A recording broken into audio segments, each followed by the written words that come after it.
بسم اللہ الرحمن الرحیم۔ حضرت ابو سعید خدری رضی اللہ عنہ بیان کرتے ہیں، ایک آدمی نبی صلی اللہ علیہ وآلہ وسلم کی خدمت میں آیا اور اس نے عرض کیا، میرے بھائی کو پیچس لگے ہوئے ہیں۔ رسول اللہ صلی اللہ علیہ وآلہ وسلم نے فرمایا، اسے شہد پلاؤ۔ اس نے اسے شہد پلایا۔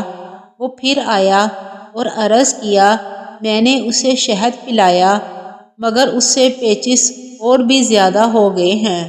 آپ نے 3 مرتبہ اسے ایسے ہی فرمایا۔ پھر وہ چوتھی مرتبہ آیا تو آپ صلی اللہ علیہ وآلہ وسلم نے یہی فرمایا، اسے شہد پلاؤ۔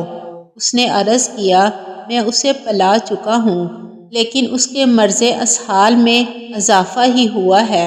رسول اللہ صلی اللہ علیہ وآلہ وسلم نے فرمایا، اللہ کا فرمان سچا ہے جبکہ تیرے بھائی کے پیٹ کی غلطی ہے۔ اس نے پھر پلایا تو وہ صحت یاب ہو گیا۔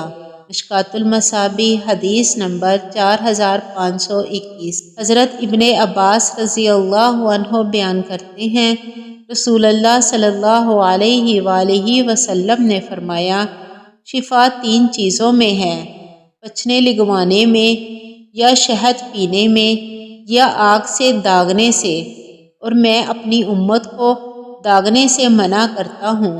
مشکوٰۃ المصابیح حدیث نمبر 4516۔